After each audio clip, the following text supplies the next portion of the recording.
Lately, I've been trying to send you stories every day, but I feel like a large number of people who have signed up almost never come back to listen to the stories.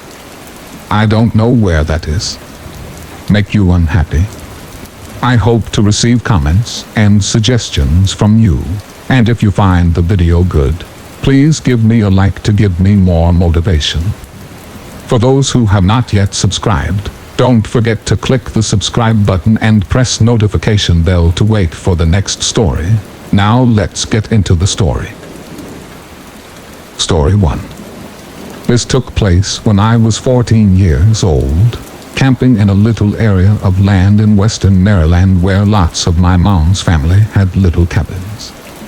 This was in the middle of nowhere, on private property, and everyone on the mountain was related to us one way or another. We grew up spending the summers around the campfire, telling scary stories, and running around with all of my cousins. Quick explanation of the layout. Imagine a large capital T for a road. Above the T, by 150 feet, ran Savage River. If you went left on the T, it would take you past multiple family houses, but also dense forests that cut off the road. If you went all the way to the right of the T, was my mom's tiny little cabin, where we lived. I often went off on my own, preferring it that way. I was about to do just that when my aunt had asked to tag along. She was 14 years older than I am. She had pink hair at the time, was covered in tattoos, and was almost 6 feet tall, so not an easily intimidated woman. So I had decided that we would go all the way to the left of the dense forest, and she was cool with that, admitting that she would come with me so she could smoke a joint and keep out of the eyesight of my disapproving grandmother. Now, I was a good kid, and even though she offered me a hit off the joint, drugs scared the hell out of me, so I declined. From the end of the road was a super rough dirt path into the woods, with the river still running 150 feet above the path. If you were to walk towards the river, it goes on a downward slope. A few miles in, you would actually come across one of those legendary, random staircases that lead to nowhere. On this particular day, I had taken the dirt path and had walked down the 150 feet along the river, watching the fish and crawdads scurry by as my aunt got high as a kite a little bit behind me. I was in my own little world when I suddenly heard a click noise that brought me back to reality. I looked up and around, confused. Then my eyes landed on some man that I had never seen before, standing across the river, no more than 15 feet away. He must have just walked out of the woods on the other side of the river. It's summer, but he was wearing a black jacket and raggedy old jeans, and was holding one of those old cheap non-digital yellow cameras that you would roll the top and it would click to be able to take another picture. I was stunned because I had never seen anyone other than my family anywhere around the area in all the years that I had been going up there. The man smiled at me, and then slightly lowered his camera. He was older, probably 40s, and very scruffy, tall and thin. He took a step forward, and I in turn took a step back. He scrolled the top of the camera and points it directly at me. I am literally at a loss of words and can only manage to take another step back, almost slipping on a rock as I do. That's when my aunt stumbles through the trees and is in mid-sentence about how she missed being high when she stopped and saw the man, frozen like a deer in headlights. I slowly turn, and he's not looking at my aunt. He's staring at me. He clicks the camera again, and then he does something that makes my blood run cold and turns the situation from weird to terrifying. He brings his finger up to his throat and does that slicing motion. That's the moment that I went into autopilot. I spun around and began barreling through the trees, grabbing onto my aunt. My heart pounded as I ran, though I could have sworn I heard one more click before I could hear the splashing from behind me. I almost collapsed because my legs felt like jelly. The river is really deep in parts, but where I had been, we were at a point where the water would have been only thigh deep to a grown man. I tore upwards and ran blindly, like a rabbit from a fox. We saw the stairs, and my aunt quickly yanked me to the other side and slid down beside me as we caught our breath. I was wheezing so loud that I had to cover my mouth to muffle the sound. I peered around, but the trees are so dense that I can't see the river from the stairs. But even with my hammering heartbeat, I hear the snapping of branches, like someone barreling through the forest. Now I am very scared. It's not an easy straight trail back into my family property. You have to weave around, and in spots. It dips and gets rocky, so you have to do like an S shape to get through. There's random rocks everywhere, and it would have been so easy to twist an ankle in my panic. Not to mention that we always treaded carefully and looked where we were going, because there's so many snakes in that area. I'm sobbing and wheezing badly, and we had another few miles until we would even hit the first part of my family property. My mind is racing, but I know that we can't stay. Neither of us had any type of weapon, and staying here was making it harder for me to convince myself to run as paralyzing terror crept in. My legs and arms are already cut up, and before I can decide what to do, my aunt pulls me towards the T road, desperately, just stumbling and running. I don't make it more than another mile until I misstep and trip over a branch, tripping and smacking headfirst into a tree.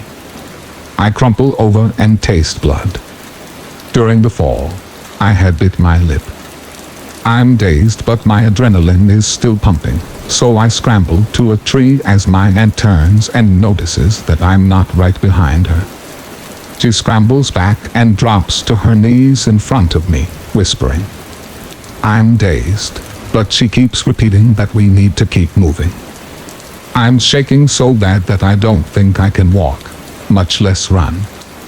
I have probably another mile and a half until I'm on my family's property, but another 2 until we're at an occupied cabin. My grandmother's. My ears are ringing and I'm hardly paying attention to my aunt's frantic pleas. I completely psych myself out again and keep looking behind me, but I don't see anything. She decides that she's not going to waste any more time because of stupid me and half drags me up and forward. I hobble forward as quick as I can as she continues to pull me. The rest is a blur until we break through the woods.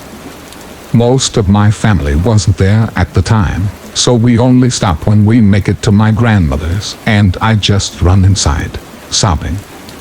No one locks their doors around there, and my grandmother takes one horrified look at me and my aunt, who is equally cut up and scared looking, and yells for my grandfather, who promptly takes over and grabs his rifle. I can't put into sentences what just happened to my aunt. My grandfather and grandmother go cabin to cabin gathering the men and their guns as well as warning the women and children about what just occurred. There's no signal up there, so calling the sheriff wasn't an option, and to get up to the mountain if they left immediately would take over an hour. It's getting dark and the roads leading up to the property are so windy and steep that you would have to be out of your mind to try and drive up them in the dark. My mother eventually got word and came over. She took one look at my aunt and said that I probably just got high with her, which in turn made us overly paranoid, and we saw the random fisherman who was trespassing. We jumped to conclusions and had probably startled him as much as he had startled us. She continued by saying I probably just imagined he was taking my picture, or that he had begun chasing us. My aunt stood up and yelled at my mother saying that I was a good kid and didn't do anything and that we were telling the truth. They began screaming at each other and my grandmother made them both stop. telling them to grow up. Even with the men of my family scouring the woods, they never saw any sign of the man that we encountered.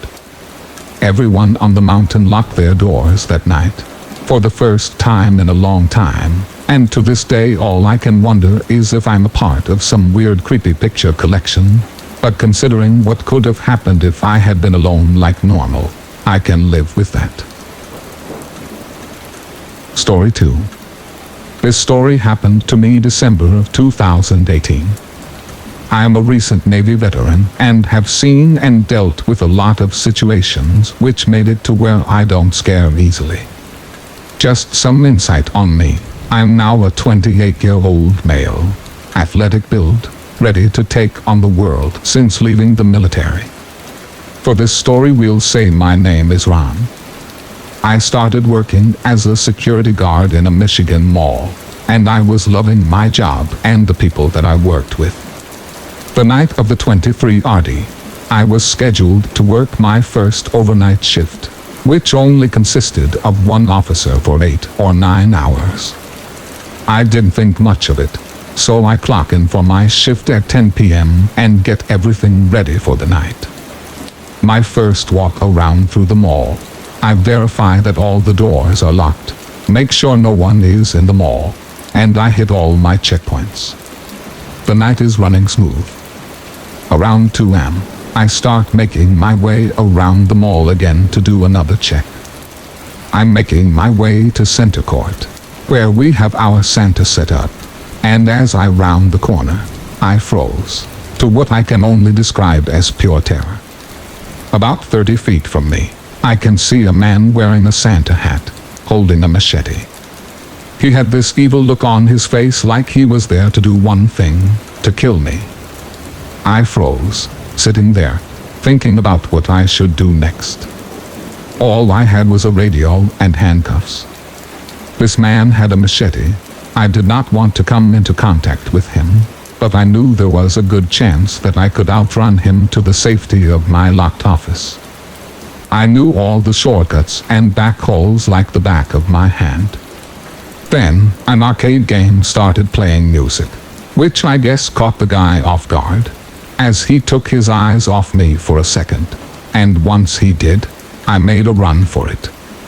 As I'm running, I can hear him right behind me. Get back here. Not once did I stop.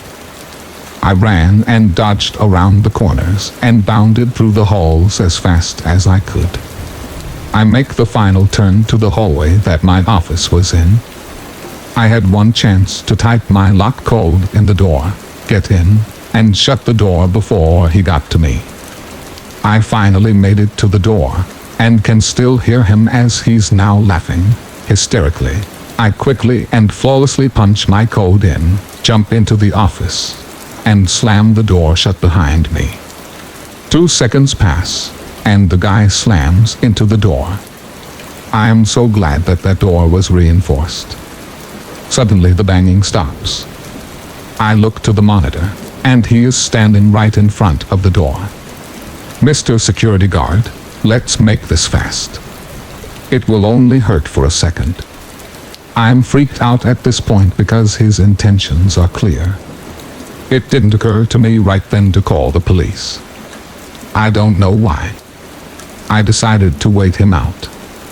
An hour goes by and he still hasn't moved. I feel safe in the office, but eventually people are going to start showing up to open shops. I have to do something. I finally called the police.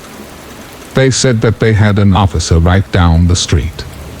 I was so thankful when I heard the siren and watched the man run outside. I watched him on the cameras as he ended up running right into 2 huge linebacker officers. He never stood a chance. After that night, I refused to work night shift and actually left that job 2 months later. But I will never forget that night or that voice. Mr. Security Guard. Story 3. I was 17 years old working at a Best Buy near the mall. I had started at Sears and later transferred to Best Buy. I was still in high school at the time, so I would typically work from 4:30 to 9 or 5 o'clock to 9 o'clock. We closed at 9 o'clock, so I took whatever I could get. I worked in the appliance section, so my main job was working with customers to choose the correct appliance for them. One Wednesday, a normal shift began just like any other day during the week. It was dead. I hadn't sold a single thing all night. I planned on a nice, easy last 2 hours. I'm just biding my time, watching the minutes tick by, when the bell on our door jingles. A man comes through, wearing a red hoodie and khaki pants. He started heading directly towards the appliances with his head down, but walking with determination. Oh, a customer, I thought to myself. He walked into the department right past me, with not the slightest bit of interest in his surroundings. I watched him as he walked past some stoves and then moved over to the refrigerators. He was just strolling along, stopping every now and then to open a door or rub his hand along something. He started making his way into the area where I was keeping busy when he crossed into my 5-foot radius. 5 feet and greet. 5 tile and smile. Basically meaning that if someone is 5 feet away, you smile at them and say hello. Welcome to Best Buy. How can I help you? Is there something I can do for you? So that is what I did. I greeted him like I was supposed to, just like I was taught to do. He looked in my direction and he smiled slightly and said that he was just browsing. So I continued with the project I was working on, waiting him out. I would occasionally glance in his direction to keep tabs on him, but my main focus was the clock and getting home. Suddenly I realized an hour had passed since the man entered my department. This brought it to almost 8 o'clock, only 1 hour before closing and time to finally go home. So I approached the man one more time, irritated and slightly concerned now by his lingering. Again, there were no other customers in the store and there were only a handful of employees left as well. He was still in the same area that he had been an hour prior. As I walked up to him, I once again asked, "Are you sure there is nothing I can help you with? Are you looking for something specific?" He looked up at me for the first time and I met the eyes coming out front beneath the hood. The next words out of his mouth made my blood run cold. He casually said, "I'm in here for you." This guy just told me that he was in here, in the store. For me? What the hell? This freaked me out. I had no idea who this man was. I had never seen him before. What was he doing here? What did he want me for? There is no logical explanation that I could think of. I am a 17-year-old girl. This is a grown man. So I obviously start backing away and decide to contact my manager immediately. So I put my hand over my earpiece and as calmly as I can, I managed to say, "Hey Brian, where are you?" Scratch that. Can you come over here by me? Never mind, scratch that too. I am coming to you. So I turn around without saying another word, moving as quickly as I can without actually running to go find Brian. I am eager to explain what the hell just happened to me. I located him fairly quickly and told him what occurred between this strange man that I had never seen before and myself. This definitely freaked him out too. He confessed that he had never had to deal with something like this before. He felt that the safest thing was for me to just go home. He didn't want to have to deal with an even worse situation by keeping me here. I didn't have a problem with this, of course, since I had a 30-minute drive ahead of me back home anyway. I started walking towards the back to gather my things and head out. I started feeling slightly better as I saw no sign of the man anywhere. So I headed toward the front of the store as I normally did, ready to get the hell out of there. As I headed to the door, and I very distinctly remember this final moment of peace, as I turned around one last time and saw Brian's neck erect scanning the store. We made eye contact, and he nodded gently in my direction. I nodded back in agreement that the coast was clear and turned back around, heading out the door towards the parking lot. I was about halfway to my car when my blood ran cold for the second time that night. Brian's voice came booming across the parking lot. "Casey, run." I turned around to see what the hell was happening, and I shit you not, this man was coming for me. The loss prevention guy was standing in front of the store trying to prevent this guy from getting out. The creeper shoves the loss prevention guy out of the way like it's nothing, smashing his head. This man is now hauling ass out the door, arms pumping. There was nothing anyone could do to help at this point. I turned around and started hauling ass to get as much distance between this psycho and myself. Thankfully, he is parked on the other side of the parking lot, so there is no way he could know what my car looks like. I mean, he could. I don't know what this crazy man knows or is thinking, but if he did, why didn't he park right next to me to begin with? I finally get back to my car and rip the door open. I shove the key in and burn rubber out of my spot like my life depended on it. At this point, I'm pretty sure it did. I tore through the parking lot. This asshole is right behind me in a big black truck. I pulled into the loop that circles the mall, trying to be as careful as possible to not make things worse.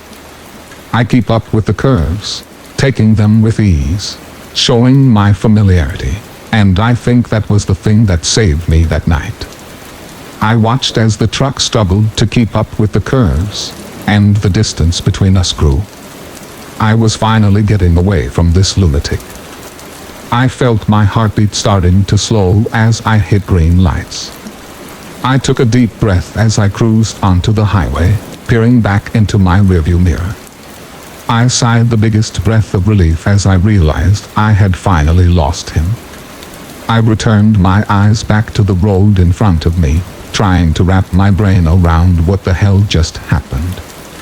I don't know that I will ever look at a big black truck the same ever again. You never know who is walking past you, or what their intentions are. What if I hadn't lost him when I did? What if he was parked right next to me? What if? Story 4.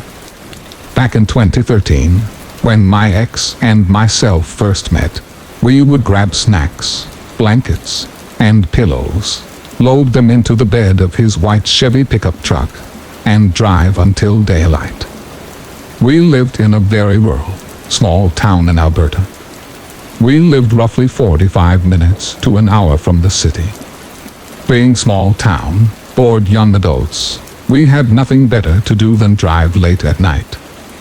We made it a game to find this movie television set that was near our small town. We would get lost on gravel roads, on our quest to hopefully stumble upon this set. Of course, being young and dumb, thought that it would be better to locate this set late at night, in hopes of not getting caught trespassing. We probably drove every back road searching and searching. One night, on our hunt, we drove through this gully, and it became dark. Like dark to the point that it was completely black. Our headlights flooded into nothingness. We always had the radio blasting off of our iPod. Suddenly, it was as if we picked up some kind of radio station that was just blaring gibberish. I go to reach the volume button to turn it down. It shocked me, as if I was touching pure electricity. Then, one voice came through. Hell. It echoed through the speakers. A few seconds passed, and it went back to the song that we were listening to. To this day, we have no idea what our radio picked up. What's scary is this back road was very close to an astrophysical observatory. Was it something trying to communicate? Or just radio static? I found it kind of coincidental that the only word that came through was hell. I don't think I'll ever know, nor will I drive down that particular road ever again. Story 5. This story happened around 2001 or 2002. An incident that had been long forgotten. At the time, I lived in southern Ohio in a small town. We lived about 45 minutes outside of town, in the middle of nowhere, where seeing people on the roads or in the area was extremely rare. We had one neighbor about a quarter mile down the road to the right, and then a large Amish family who lived a few miles in the opposite direction. At the time, I was around 12 years old. I was outside in my football gear, taking the dog out to the bathroom, and messing around in the yard, practicing for my game later that morning. Now, to describe the area more to help understand things better, we lived on a large farmland that we rented, that sat on about 150 acres. On the road, the direction that would eventually lead you to the Amish family home was going up a small hill, and about 100 yards that direction, the road made a sharp right turn into a heavily wooded area, where you could not see the road or anything other than trees. With being such an empty area, you couldn't see much, but was so quiet that you could hear cars coming, well before you actually saw them. This is a short story. The details I'm giving are to help explain why the situation bothers me so much now, so please bear with me. As I'm outside, I look up the road to see a man hobbling down the road in our direction. He sees me and waves. I yell for my mom, as it's just me and her home at the time, and it was rare to see someone walking so far out in the middle of the road. As he gets closer, I can see that he seems to be in pain, and his clothes are rather worn and ripped up. My mom comes outside just about the time he gets to the house. He begins to tell her that he was just in an accident around the turn and needed help. My mom says that she will grab the phone, and he can sit on the chair on the porch and rest. He asks to come in the house, and tries to reassure her that there will be no problem. He's just in a lot of pain, and wants to rest. My mom gets a look on her face and says that he cannot come in the house. She is not comfortable with that, and that he can stay on the porch while she fetches the phone. He reluctantly does, and my mom shoots me a glance that I took as keep an eye on him. At this time I was pretty young, but I had a bit of a growth spur early in life, and with being only 12, I was roughly 6 foot, pushing 300 pounds, and this man was about 5, and he was rather skinny. As she went inside, I'm looking at him. Though his clothes are torn and raggedy, it does not look that he was in an accident. There was also no blood, no cuts, not a single mark anywhere that I could see. He starts to ask if anyone was home, as he starts looking through the door inside, kind of peeking around, and I say no, but that my dad would be home soon. My mom comes back out and tells him the cordless phone is dead, and she will use the old rotary phone that my dad refused to get rid of, and asks if he would like her to call 911, or any of his family. The man stands up and again asks to come inside. He starts walking to the door, and my mom tells him no, that he is not welcome to come in. He then asks if he can come in and use the bathroom, because he really needs to pee. Again my mom says no, and he is welcome to go across the street to pee in the bushes. He then asks if he can come in to have some water. My mom says no again, and tells him that she will get him a glass of water. With a huff of frustration, my mom turns around to go get him the water. She returns with a glass of water and Dad's shotgun and places it by the door on the inside of the house, not trying to hide it at all. And the man sees this, and I watch as his eyes become wide, and he starts to become fidgety. She comes out to hand him the glass and asks who she can call for him. The man stands up and says that he will be fine and not to worry. He will figure it out and walks away in the direction that he had come from. My mom watches him leave.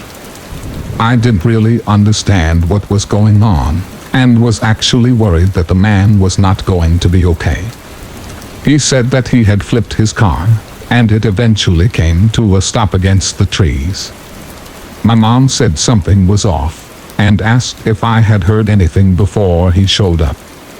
I said no, that things were silent as they always were, never even hearing a car coming. She stares for a few seconds, telling me to stay outside for a little longer and to keep an eye out until Dad gets home, which should be any minute, and if the man comes back, that she left the shotgun by the door, and if I see him, to grab it and yell for her. I am confused at this point, but I tell her that I will as she goes inside. I watch as the man goes around the turn and disappears.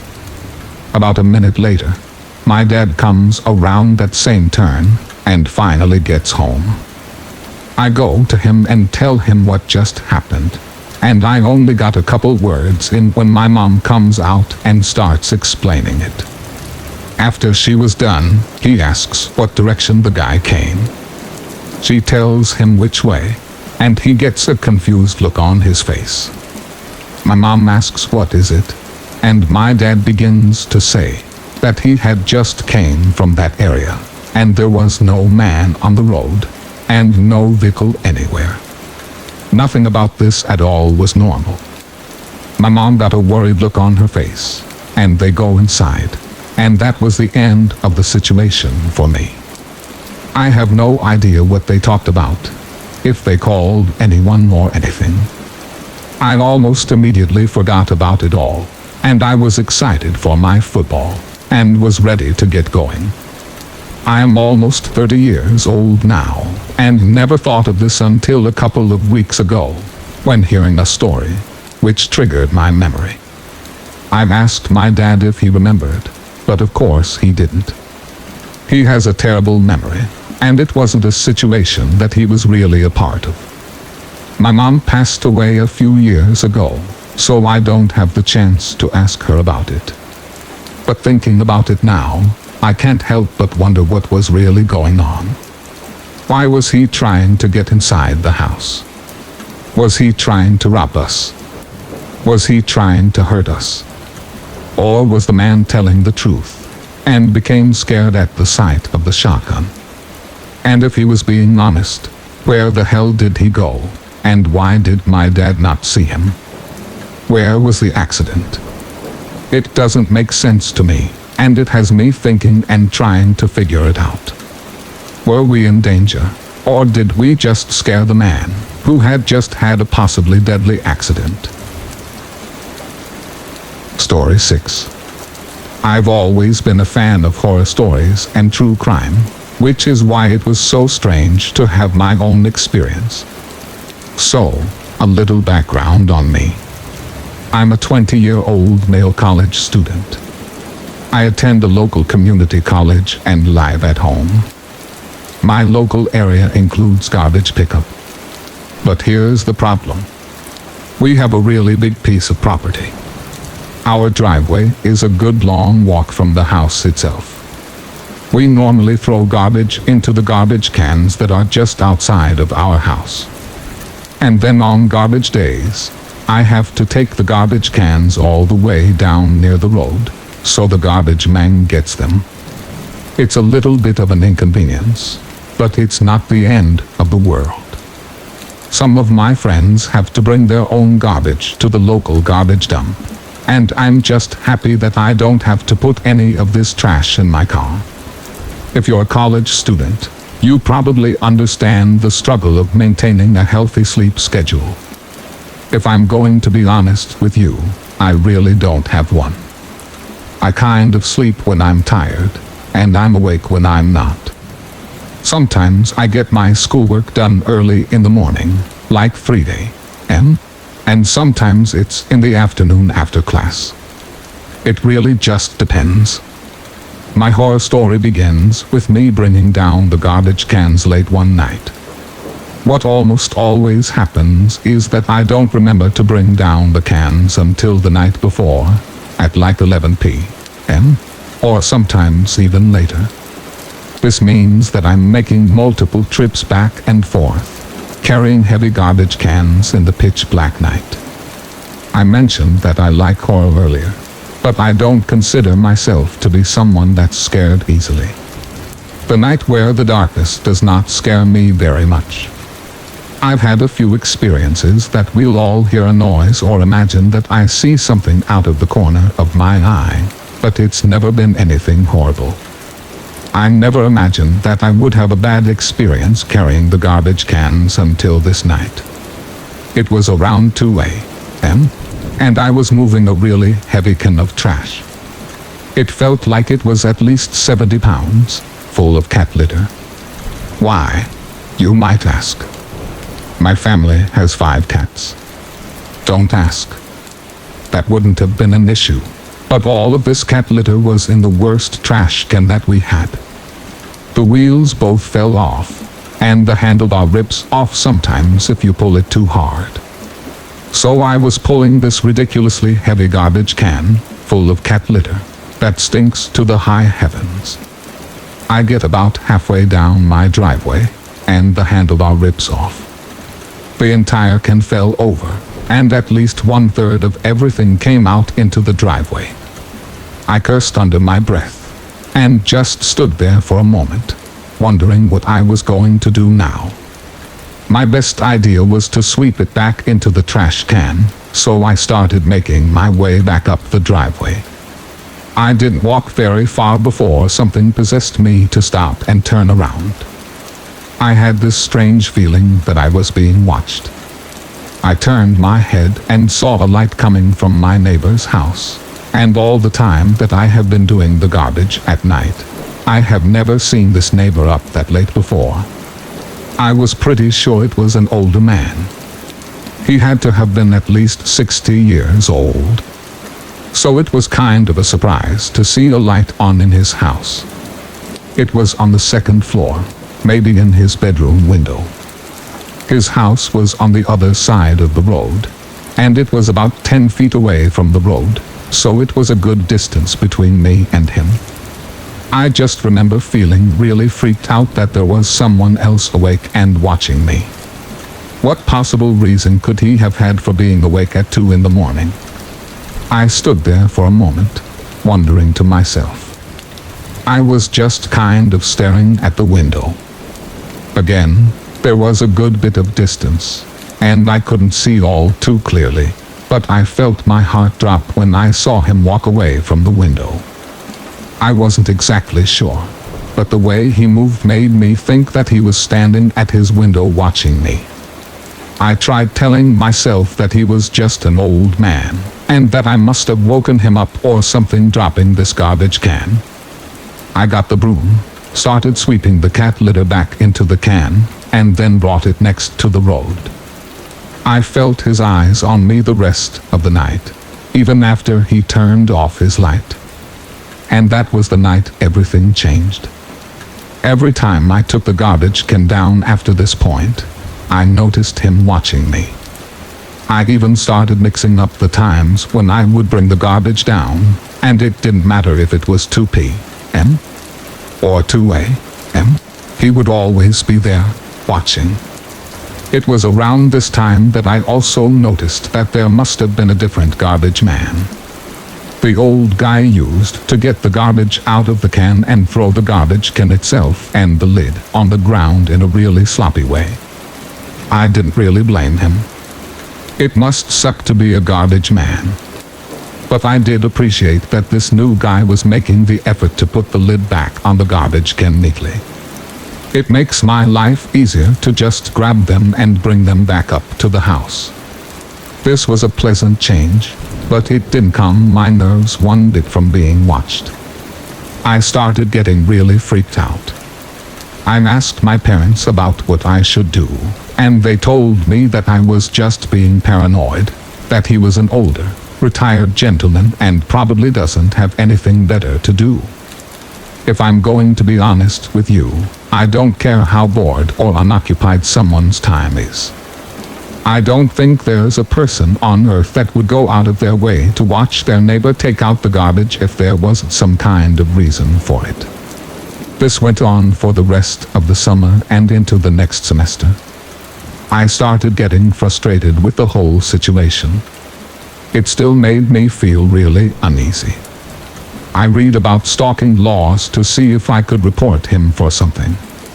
I really couldn't do anything because he never actually left his own property. He just always happened to be around when I started moving the garbage. Fall break came around, and I decided that I was going to make a change. I was going to watch him instead. My bedroom just happened to be on the side of the house that I could see his house from my bedroom window. I found a pair of binoculars in the basement, and after bringing the garbage can down at 4 a.m.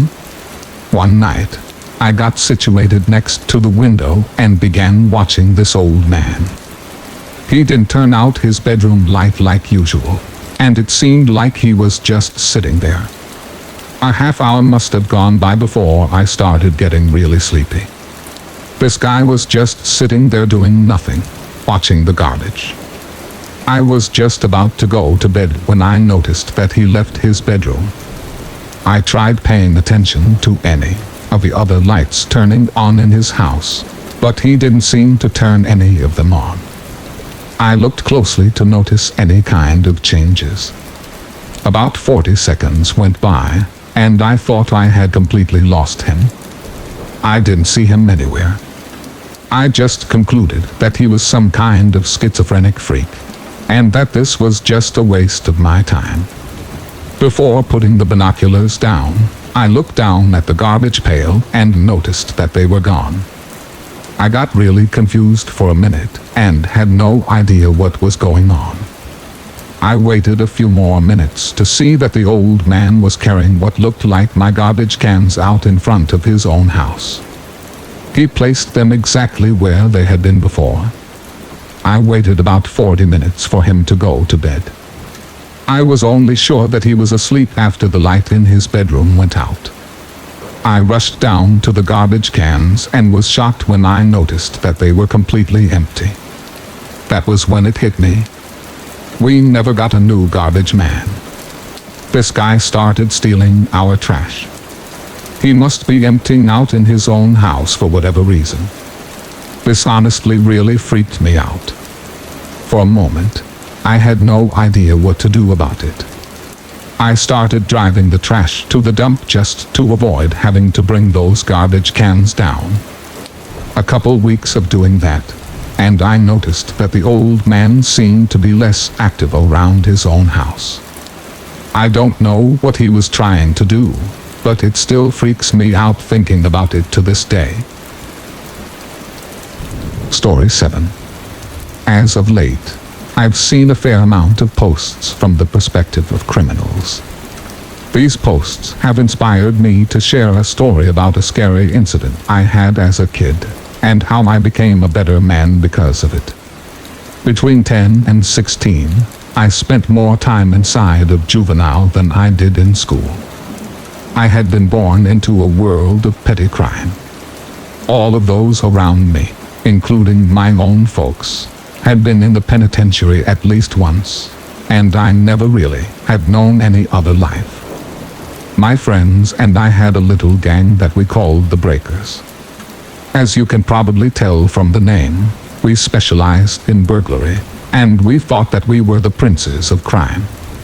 Stupid and cringeworthy when you look back on it, but no one dared challenge the idea. Depending on the location and the size of the job, we often worked in 2 or 3 man teams. On one break-in in particular, we had received information from a girl that we knew very well that a family was going to be out of town for the weekend. From what the couple had told her, the husband was, and had been for a long time, an avid gun collector. Now, any crook you talk to can tell you guns are a good source of quick cash. So we did a short casing of the place and chose that weekend for the robbery. Unfortunately, the other two guys I was planning to work with got really sick, and I was left alone to get as much as I could in the amount of time that we had allotted for the job. I had even considered going for a second night in a row, but circumstances you will soon see put that idea to rest.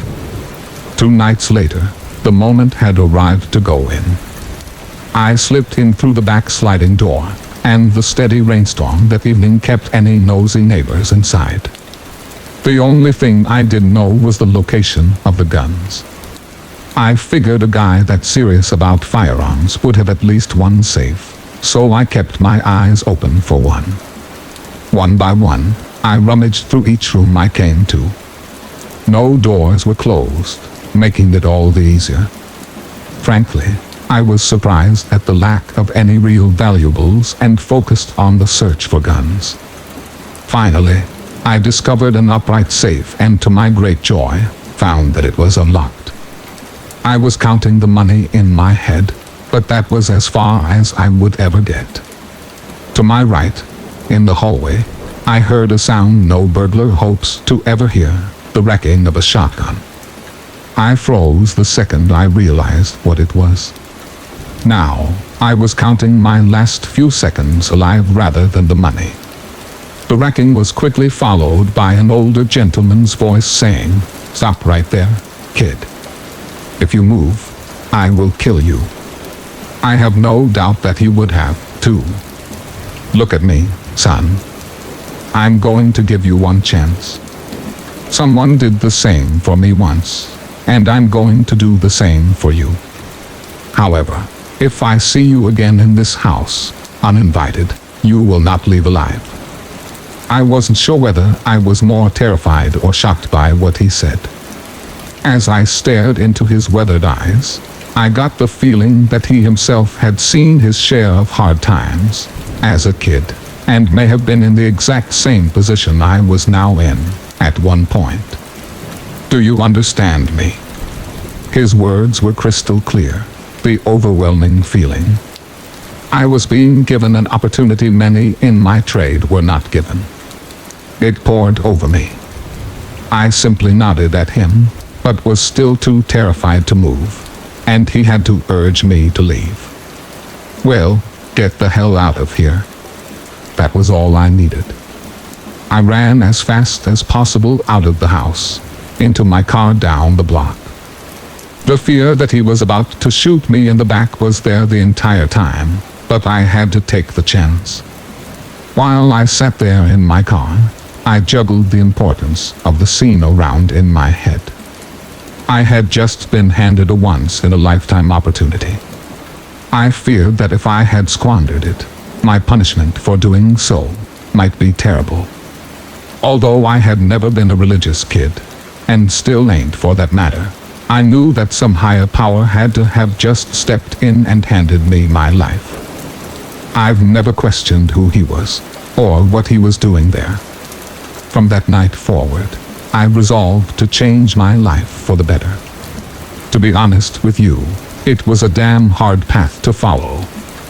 When you know nothing other than doing bad, doing good is twice as hard. Those around me were in no way happy to hear my epiphany, and I got a lot of grief for it. I eventually realized that I was never going to achieve what I wanted if I stayed where I was. So I took the little bit of cash that I had saved and moved on. I drove halfway across the country looking for a place that I liked, and finally landed in Colorado. The utter beauty of the place was unlike anywhere I had ever seen, and I've been here ever since. While I never became a wealthy man, I did find a legit way to make money and hope to retire in the next 10 years. If anyone is wondering why I'm sharing this, it's not because I want people to think that I'm a great guy for turning my back on crime. Actually, A lot of great fellows I knew were crooks, but most were lowlifes that wasted their lives in jail. My real purpose is to impress upon the younger members of the life that you can change your life for the better. Your past and upbringing don't dictate your future, and not every square citizen has written you off. If you want to turn your life around, do it. And if someone offers you a lifeline, take it. You will not regret it. Good luck to you all, and don't be afraid to believe in yourself. Story 8. I'm not sure if I'm being stalked, or somebody is just trying to scare me. I don't know if I've ever met this person in question, but for a bit of context, I'm a 22-year-old queer dude with a cocktail of mental illnesses and drug problems. The main illness that affects me on a daily basis is BPD, borderline personality disorder, which comes with, in my case, pretty intense paranoia, low self-esteem, and a confusing mix of wanting affection constantly, but also not trusting anybody. I've used Grindr and other dating and hooking up apps since I was 18, and have admittedly had a lot of sexual encounters and casual relationships, many of whose names I probably couldn't even remember. So to my encounter, this all started in late November, early December of last year, and has been a constant feature in my day-to-day life since. I received a message on Grindr from a blank profile. No pic, no info, nothing. The message simply read, "I know who you are," followed by a picture of my face. I believe it was a picture from my old Facebook account. Bearing in mind my profile didn't have a face pic, as I like to stay under the radar on those kinds of apps due to family and friends. I had no idea how to respond, so I didn't. A day passed and nothing more had happened, so I shrugged it off as somebody just messing around. But then later that day, I received another message. "Why are you ignoring me?" This time I responded, because I was admittedly a bit on guard, and started to panic. I said something along the lines of, "Yeah, whatever. You know who I am, so." At this point, I just blocked them, half because it was just a bit weird, and half because I was scared of what they would say back. Nothing else occurred over the next few days, and I was relieved, because I had been pretty shaken by the whole thing. It may seem like nothing to some people, but it really did affect me. My paranoia and general distrust of everybody obviously played into this. I was at a friend's house when I received my next creepy message. This time, a text message from a contactless number. "Hey you, why did you block me?" At this point, the slight feeling of unease escalated into genuine concern and obsessive thoughts about who this could be, why they were messaging me like this, and how they, A, knew who I was from my Grindr profile, and B, how they got my number. I didn't tell my friend about this.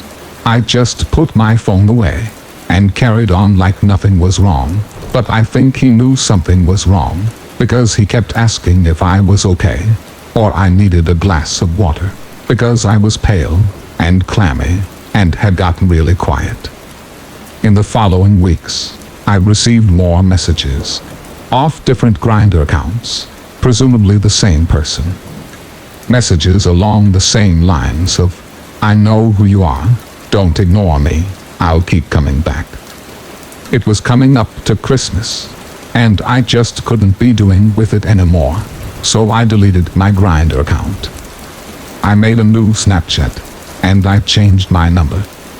I was meant to be enjoying time with the family, not being scared and suspicious of everybody in my life.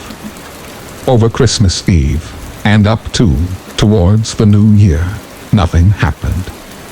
I assumed they got bored, but then in early January, it started up again with the same old routine. Text messages this time, which scared me, because I had changed my number, And I think the number that I was receiving them from was different from the first time around. This time, they were much more threatening, not in a violent way, but by the fact that they seemed to know my movements and my whereabouts. I'd go shopping, and I'd get home and check my phone, and see a text that would read, "I saw you shopping at Hartley Shopping Center today. I like your jeans." The frequency seems to have simmered down slightly, however, and I'll now receive a text maybe 2 or 3 times a week, instead of nearly every day. But it just seems so threatening, as if they're trying to let me know that they can get to me, wherever, and whenever they want, whoever they are. So this is pretty much where I am now, still receiving those weird threatening texts, sometimes from several different numbers. I've run the numbers through Facebook, and found nothing. I've Googled the numbers, and again, found nothing. I'm thinking they may be using a random number generator. I have no idea who this could be. Is it someone I've hooked up with, who has been fixated? Or a friend trying to mess with me? Somebody I've never met, who knows who I am for whatever reason. I don't know if I will ever know. Story 9. Just a little disclaimer before I begin this story. I know that the decisions we made were not all the brightest. In fact, they were utterly idiotic, and we should have known better. In fact, we did know better. But we were in a summer party mode, and decided to throw all caution to the wind. That was probably the worst mistake we ever made. About a week ago, my friend Sadie and I were hanging out, running around the area that we live in. After a long day of walking in the sun, smoking weed, and having a good time, we decided to head to her mom's house, which is in a major city about 20 minutes away from where I lived. And Sadie's grandma, that she was staying with, lived. Neither of us have cars, so we were forced to use public transit to make the commute to her mom's house. Now, we were not at all new to riding the Tremit, so we knew our way around the system very well. In order to get to her mom's, we needed to take a bus to the local mall, where we could catch a train into the city. Mind you, it was around 11 p.m. at this point, and we were worried that buses would stop running before we got home, so we resolved to call her mom at the train station and asked her to pick us up. We got on our first bus to head to the mall and quickly noticed that a friend of ours was sitting in the back, talking to some friends. So we went and sat by him to talk for a while. After a few stops, a guy got on and instantly came to the back of the bus, where we were. I'm assuming because we all looked about his age. We began talking to him, primarily about drugs, and one by one, the rest of the people in the back got off, leaving me and Sadie with this guy. He eventually proposed that we come with him to his friend's house to hang out and smoke some weed. He said that his house was only a short walk from the mall, and that we could come and hang out for a little bit before we headed back to the station to get picked up. For some godforsaken reason, we agreed and got off with him at the mall. The walk to his friend's house was fine for the most part. The guy, whose name was Kyle, was really nice and funny. Just seemed like a kid that wanted to hang out with some girls. The only thing I found concerning was the fact that he had said it was a short walk, but it took us about 20 minutes to get to his friend's house from the mall. I didn't think much of it, though. I figured that just wasn't long for him. Eventually, we reached his friend's house, whose name was Tyler, and Kyle went to his window and knocked on it to get Tyler's attention, but Tyler wasn't home. Eventually, Tyler showed up, and we walked over to the swimming pool that was in his apartment complex to hang out there, for some reason. The pool was closed at 10, and no one has swimming clothes. So we really just went there to sit on the couch that was there. It was pretty weird, but I was like, oh well, they're just edgy, and like to hang out in places they're not supposed to. We pretty much just sat there and talked until the security guard came and told us to leave. From what we could tell at this point, Tyler seemed cool, like Kyle. He was funny, and seemed like a generally laid-back kind of guy, so we were having fun. After the security guard at his apartment told us to leave, we actually ended up walking to the apartments across the street, and going to their pool. I was nervous at first. I'm not one that particularly enjoys being caught trespassing, especially when I'm under 21 and have weed on me. But Kyle and Tyler assured us that everything was fine, and that they hung out there all the time, so we didn't need to worry. We sat in chairs by the hot tub and decided to smoke some weed.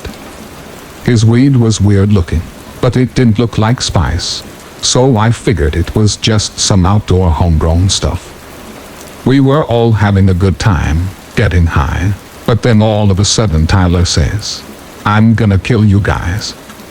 Which seems harmless, if he was just reacting to something that someone said, but no one was even talking to him. Sadie and Kyle were having a conversation, and I was looking for music to play. Being a very paranoid person, I was instantly put on edge. I looked over at Sadie to gauge her reaction, but she hadn't heard him, and was continuing her conversation with Kyle, who I'm assuming hadn't heard him either. It was weird and it freaked me out, but I figured it was the big deal and I brushed it off.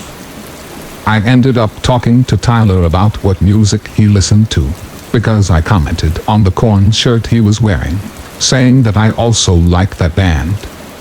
Every single band he told me made horror, murder rap, or rock, which I like too, but he seemed really into the lyrics, which made me even more freaked out by the comment he made earlier, but again I brushed it off.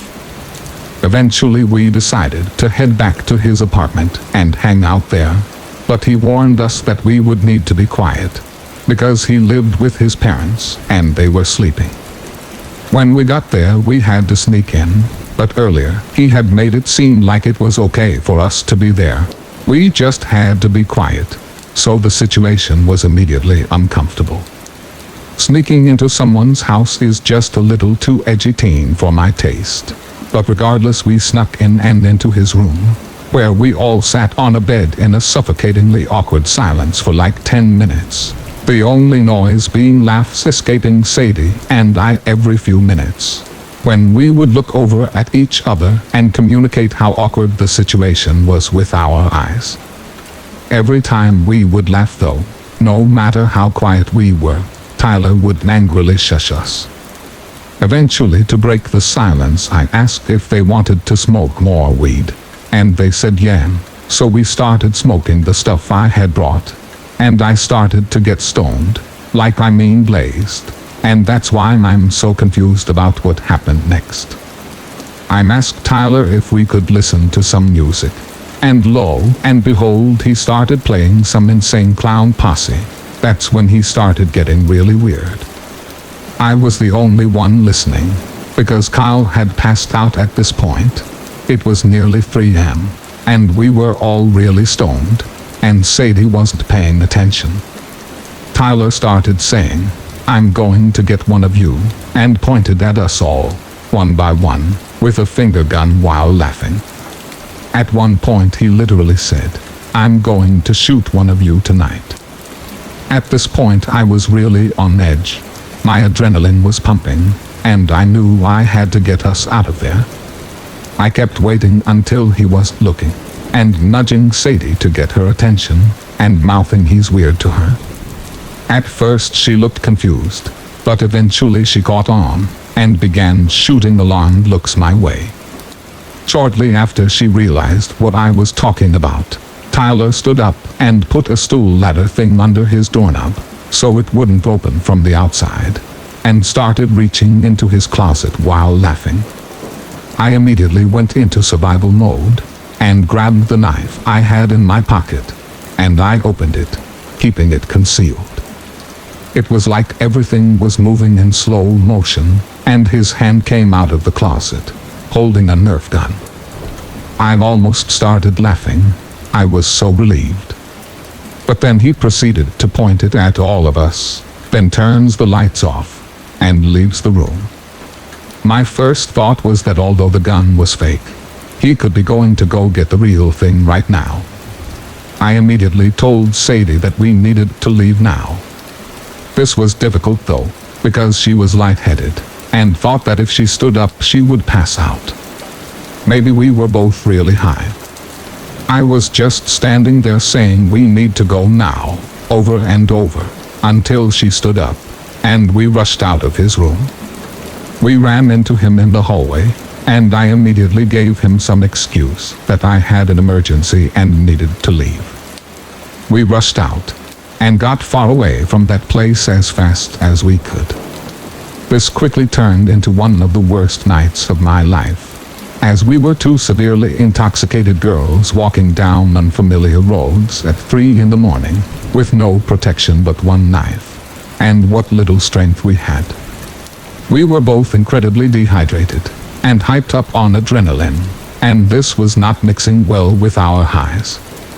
We eventually ended up outside of a hospital that was on a busy street, across from a hotel, with a gas station shortly down the road, so there were a good amount of people around, and cars driving past us often.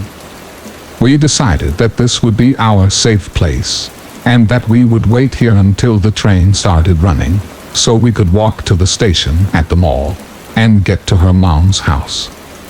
Things were just really bad. We were both nearly passing out on the sidewalk from exhaustion and dehydration. I started throwing up in the bushes, and fighting panic attacks every 2 minutes, and we were very vulnerable. We eventually walked to the gas station, and asked the guy if we could get a cup of water, because we had no money. He was very kind, and allowed us to. I'm going to cut this story short, because I know the rest of this doesn't have much to do with the actual encounter with Tyler. But long story short, we eventually made it to her mom's house.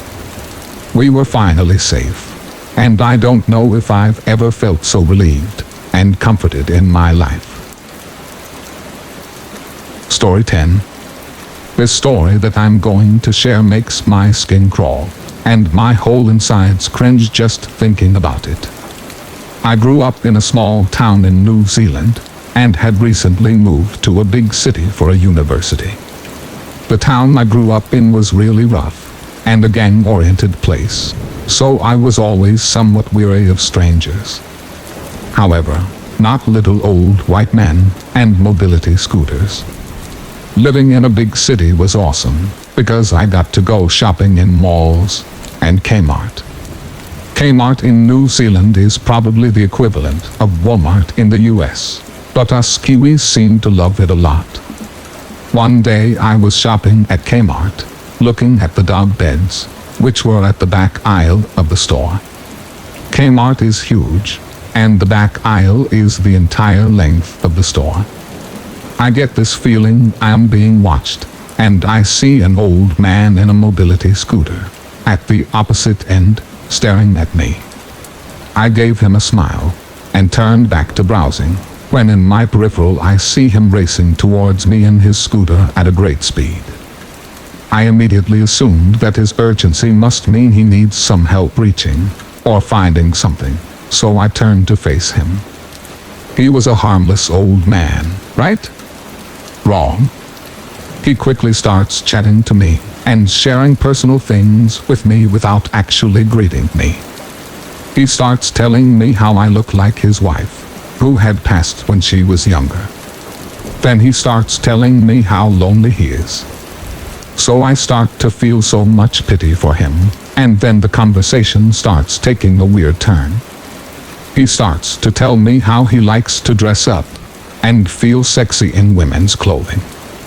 Then he starts to open his mouth and show me his missing teeth and his gums.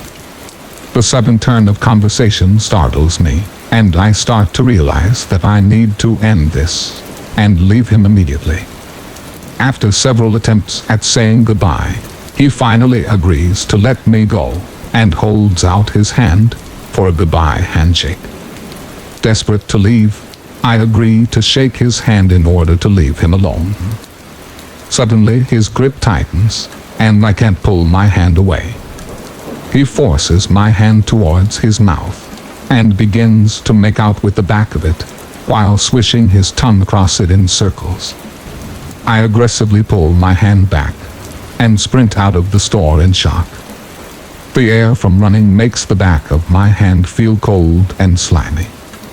So I run to the mall toilets and scrub my hand for a solid 10 minutes, vowing to never let him talk to me again.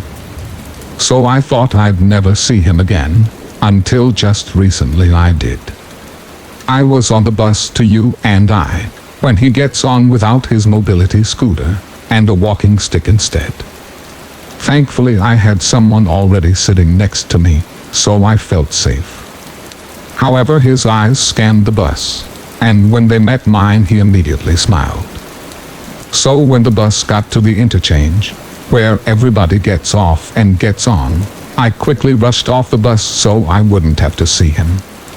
I felt my stomach hit the floor when I hear him calling after me. I glance over my shoulder to see him waving his walking stick, yelling and cursing after me.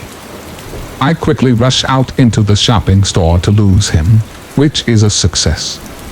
The rest of the day goes fine until I go to return home and see that he is waving at the stop that I board my bus at. I hide until I can see my bus coming. He is looking around and starts to wander away from the bus stop, which is my cue to board quickly. I jump in line and quickly board. However, he has spotted me and is waving his stick and yelling after me. I start to panic as I don't want to be trapped on a bus with him. He is just about to step on the bus when the driver all of a sudden slams the door on him. This makes him furious, and he starts smashing his stick against the window and shouting. I look at the driver, who smiles, and me gives him a nod and starts to pull away onto the road. I am overjoyed that this kind driver has literally just saved me from this creepy old man. So I step up to the window he is hitting and stare directly at him with the filthiest look I can give him while the bus slowly drives away. I literally felt like I got my power back. I later found out that this old man is a well-known creep in the community, which makes me so grateful that the bus driver saved me that day. Story 11. I am a young girl in my late teens, and I grew up in a pretty small city, which gets even smaller when the Queen's students leave for the summer. Ontario is home to Queen's University, which means that I'm not typically alone at night when I go out on my late-night endeavors. However, once those students are gone for the summer, I tend to find myself in riskier situations with rougher-looking people. It's almost as if when the students leave, the crazies come back. I'm a huge advocate of exploration, and I explore every single chance I can get. This hobby of mine has gotten me into trouble more than a few times, and I'm honestly lucky to still remain unscathed by any insane person to this day. There are quite a few abandoned buildings in my city, which nearly anyone who was interested in horror and adventure would love to find their way inside of. I have an eye for detail, and I'm only around 5'1" and 116 pounds, so that makes me the perfect candidate to escape into the small crevices and holes of abandoned buildings. Not too long ago, I had found a building I was scoping out for a while. I found my way in with little effort, and understood the dangers of going alone.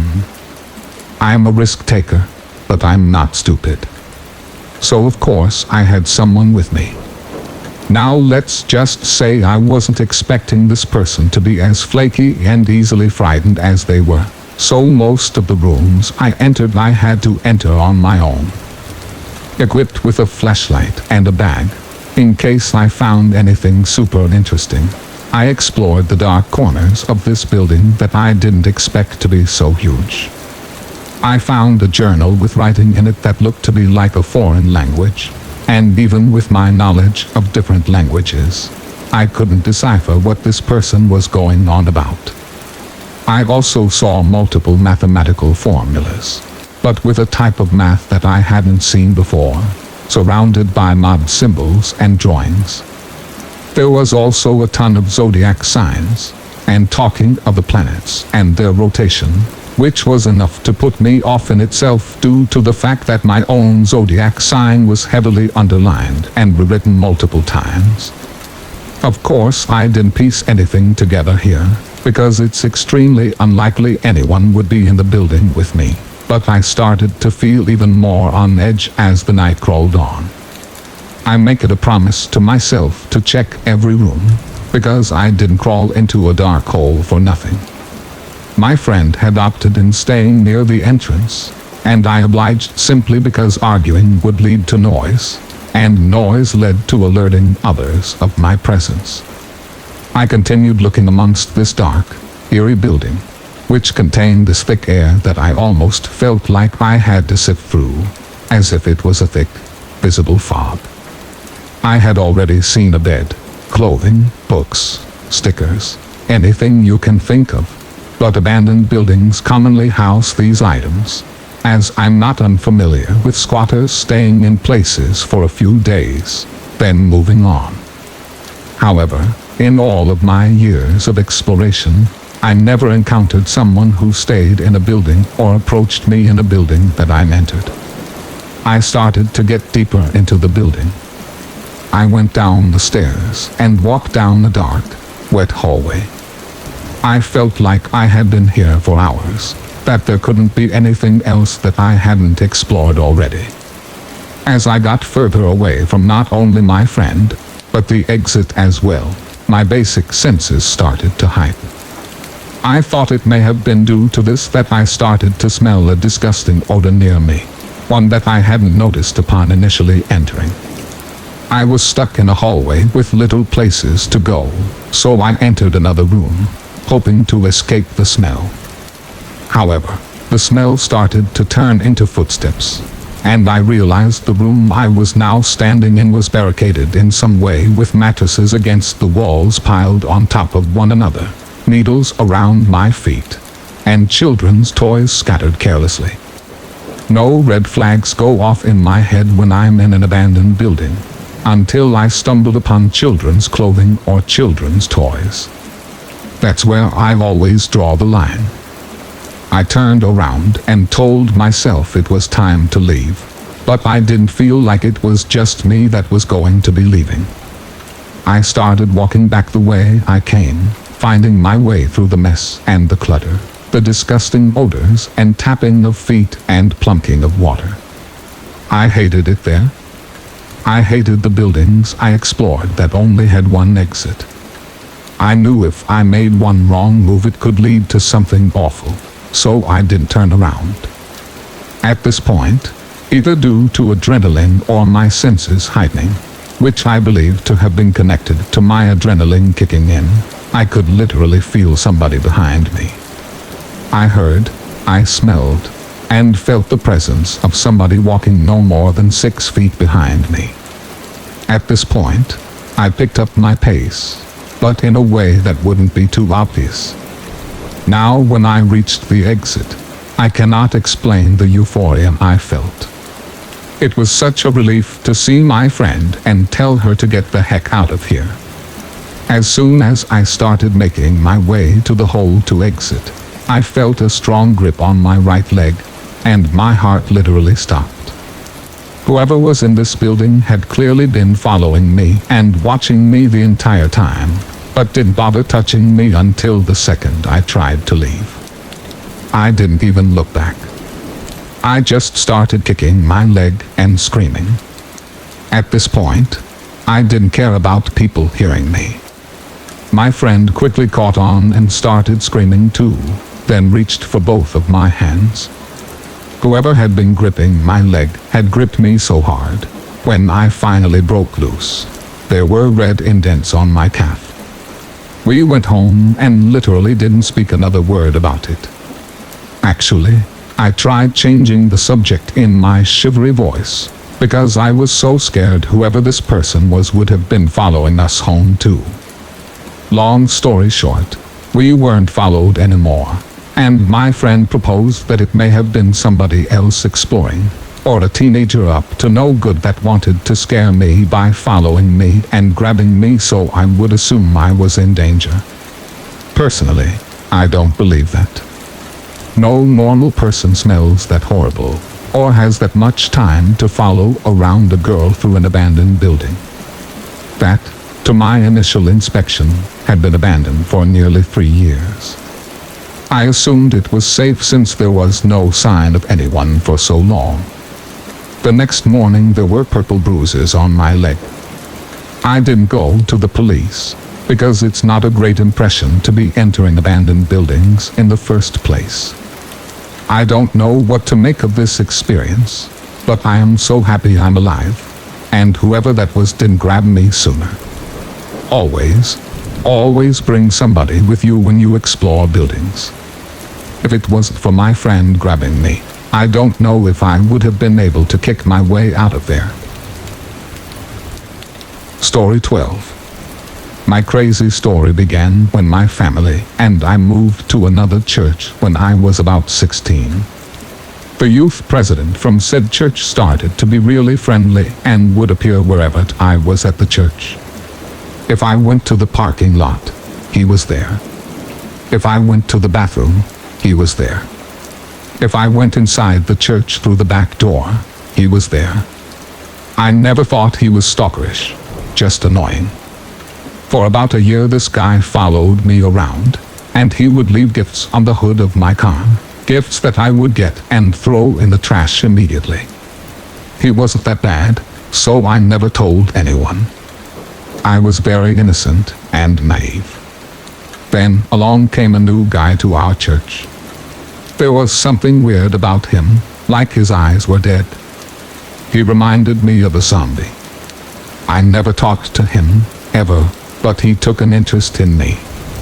He started sending me gifts with the children from church, taking my Bible and putting love letters inside, and then have a child return it, leaving letters on top of my car. Again, I just brushed it off. The real problem began when both stalkers realized they both loved and stalked the same girl, so they became friends. My best friend, brother of the first stalker, would tell me that the newer stalker would go over to their house, where both stalkers would watch the church's YouTube channel and look for bits of clips where I would come out. Then they would edit all the little clips and make a video of just me and add photos they had of me, and then proceed to watch their homemade video for hours. They would talk about how God had sent me for them and that I was supposed to be their wife. Again, it wasn't that bad, just very, very creepy. I guess being a giant creep wasn't enough for the new stalker, because he began making up stories about me and telling the first stalker. He would say that we were actually dating and that he had met my parents and that he was always at my house. The first stalker would believe him and get very upset. One day the newer stalker called the first stalker and said he was going to go to my house and if I didn't come outside to talk to him, he would commit suicide. He was saying all sorts of crazy things, and he was crying, so the first stalker got very scared. They were friends after all, and told his mom about it, and they proceeded to make guard outside my house for hours in the middle of the night. This happened on more than 5 occasions. My best friend didn't tell me all of this until later because he didn't want to scare me. Obviously the new stalker never went to my house, but I guess this made the first stalker up his game. He was in charge of driving the church van whenever the youth groups had outings. On our way back from one of the outings, he realized that I was sitting in the very back of the van with a male friend. He stopped the van in the middle of the road and told me that I wasn't allowed to sit with any males, so I needed to move to the front of the van, next to him. Of course, I said no. He said he wouldn't take me home until I moved. I told him I wasn't moving and that he needed to take me home where I would call my parents. He said no and then started begging me to please sit with him. I got off the van and waited for my mom to come pick me up. The other people in the van did nothing to help me out. My parents had a long talk with him and threatened to press charges if he ever got close to me, so he stopped, just like that. The newer stalker saw an opportunity and he took it. On most mornings, I would wake up to broken eggs on my car and neighbors told my parents that a random car would park in front of my house late at night and then randomly leave. I would get about 20 calls a day from unknown numbers. I started being paranoid. I was scared of coming out of my house because I thought he could be watching me. I hated going to church because all he did was stare at me with his zombie-like eyes. I stopped going out at night because I knew he was around. He started making fake profiles on Facebook and sending me friend requests. I knew it was him. One day he stopped going to church. He just kind of disappeared. And he stopped stalking me, just like that. I guess he found another person to stalk. It took a long while for me to understand that he had stopped, to not be looking over my shoulder to see if he was around. It was a relief to not see broken eggs on my car every morning, to not feel his gaze fixated on me at church. It has been about 8 years since I last saw them and I finally feel more at peace. Every now and then though, I'll get a random Facebook request from a profile and I know that it's him. Story 13. I went on a school trip to Scotland my senior year in high school. I'm American. And on our last night there, I had easily one of the most unsettling experiences of my life. There were probably about 15 students on the trip and we had 3 teachers with us. We went all over Scotland, staying in different hostels and with locals that the teachers had gotten to know over the years that they'd been running this trip. So the last night we were staying in Edinburgh. The girls all stayed in one room, the boys in one, and the teachers in another. Since it was the last night, me and the rest of the girls all were planning on staying up late to finish the journals, the projects, and assignments that we would have to turn in the next day. It was really, really hot that day, about 80, which I understand to be unusual for that area, so the hostel didn't have air conditioning. Because it was so hot, all of us ended up sitting around in mostly our underwear, like sports bras and spandex, to avoid dying from the stagnant heat on the top floor of this hostel with no air conditioning and windows that didn't open. At some point my friend Ellie's boyfriend, Jack, texted her and said he was coming up to say goodnight. A couple minutes later there was a knock on the door, so Ellie answered thinking it was Jack. But it was an Asian man that none of us recognized. When Ellie opened the door, I was sitting next to it with my backpack against the wall, so I was sitting feet away from the man in my underwear, in plain sight, and I looked up to find him staring at me. The weirdest part was he didn't say anything. He probably didn't speak English, but still. When Ellie said something like, "Oh, hi, can we help you?" he just stood there silently. At this point Jack comes down the hall and sees the guy at our door, and when the man sees Jack, he just turns around and walks back down the hall. All of us were kind of like, that was weird, but we just assumed that he was lost and didn't speak English, so he mistook our room for his. Ellie steps out into the hall and closes the door to talk to Jack. But pretty soon we can hear Jack saying, "Hey man, what are you doing?" Or something like that. And I open the door enough to report to everyone that the man is back, standing in the hallway with Ellie and Jack. Our room was at the very end of the hallway, and the door was a good 20 yards from any other doors to rooms, so there really was no reason for the man to be there. Ellie comes back inside and Jack talks to the guy for a minute. But everything he says is in extremely broken English, and Jack can't understand him at all. So we just lock our door and Jack goes to bed. It's probably 2 to 3 a.m. at this point, so it's even weirder that this man is just wandering around. We all put t-shirts and shorts on at this point, now that we're anxious about this strange guy. No more than 20 minutes later, there's a knock on the door, and Ellie opens it again because Jack had left his charger with her and she thought he might come back for it. And it was the man again. This time Ellie goes to shut the door immediately when she sees it's him, but he grabs the door and says with a thick accent, "Let in."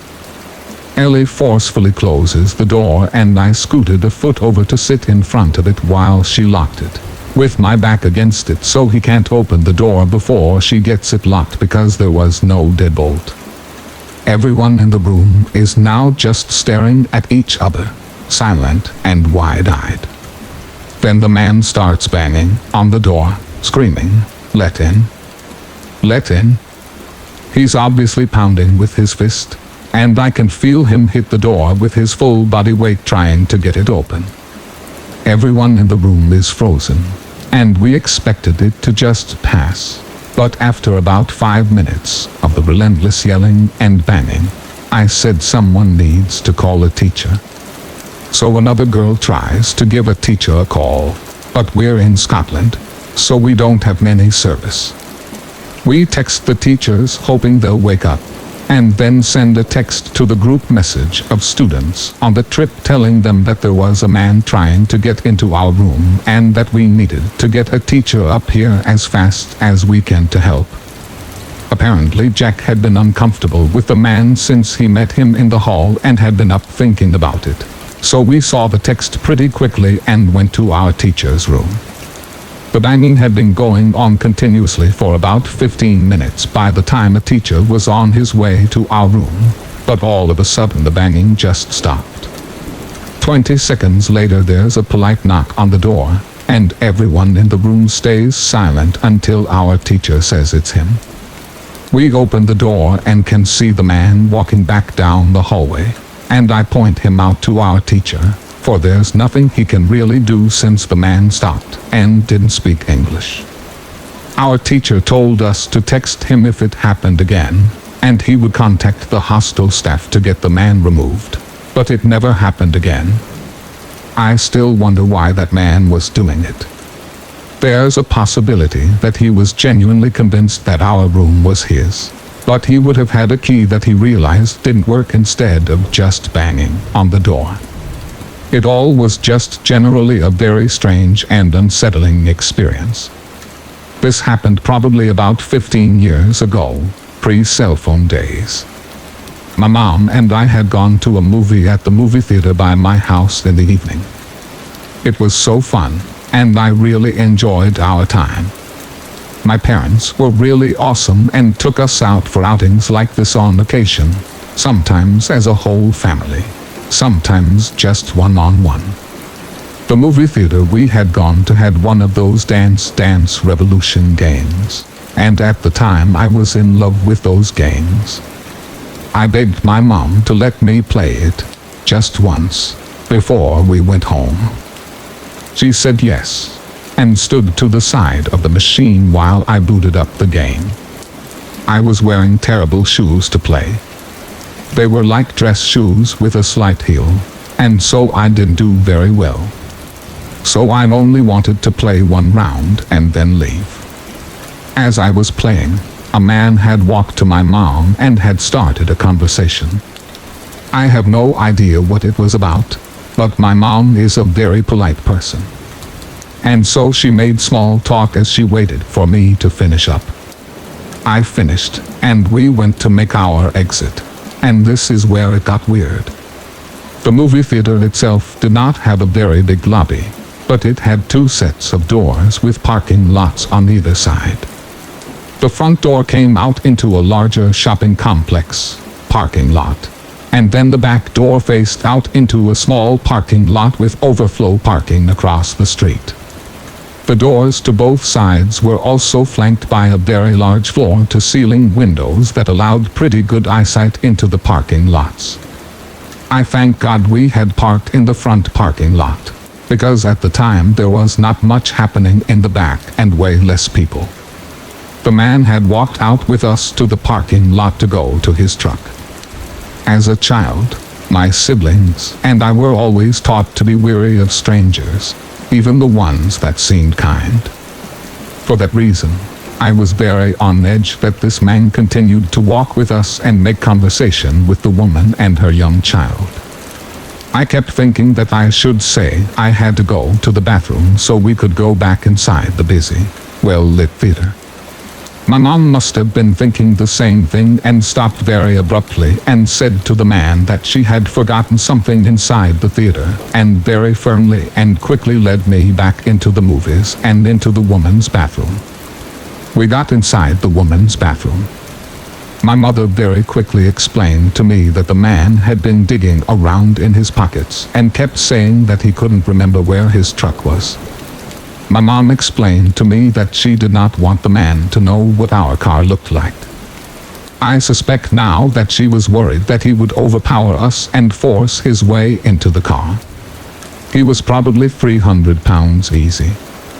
I was a very anxious child, and having my gut feeling confirmed by my mom set me into hysterics. I was crying hysterically and begging my mom to please tell the theater and have us walked out to our car or have them let her use their phone to call my dad to come meet us. Kudos to my mom, who I know was very scared and said so but told me to remain calm and we would wait inside the theater for a little bit so she could think about what to do. Holding my hands, she led a now terrified me into the lobby and looked out the window. The man was standing a ways away from the door. We stood back from the windows, so to this day I'm not sure if he could see us or not. I was frantic at this, and I was convinced that harm would come to both of us. My mom told me not to worry and that we would stay in the theater as long as we needed to. Finally, after what seemed like a good 30 minutes, the man gave up and walked out into the parking lot. We remained inside the theater after he had walked away for a good 15 minutes. We left as other people were leaving and made our way to the car swiftly. Obviously, the man did not follow us or cause us any harm, but my mom was very frightened. When we got home, my dad was upset that this happened. She and I both are reserved people, so I'm sure the reason my mom didn't say much to the theater or call my dad is because she didn't want to make a scene or cause any trouble. I am thankful she has taught me street smarts, and they have saved me from a lot of situations as I got older and did not have her by my side. The best advice she would give me was that any decent person would not be offended by a young girl or woman being afraid of them or declining to help them, as they would understand why. Hey everyone, it's being scared. I hope you enjoyed the video, and if you enjoy my videos and you haven't subscribed yet, please don't forget to do that. Subscribing and then hitting the bell to turn on notifications will let you know immediately when I put out a new video. Have a great night. Thank you for listening, and I wish you good health. Don't forget to subscribe to the channel to support us. Thank you very much.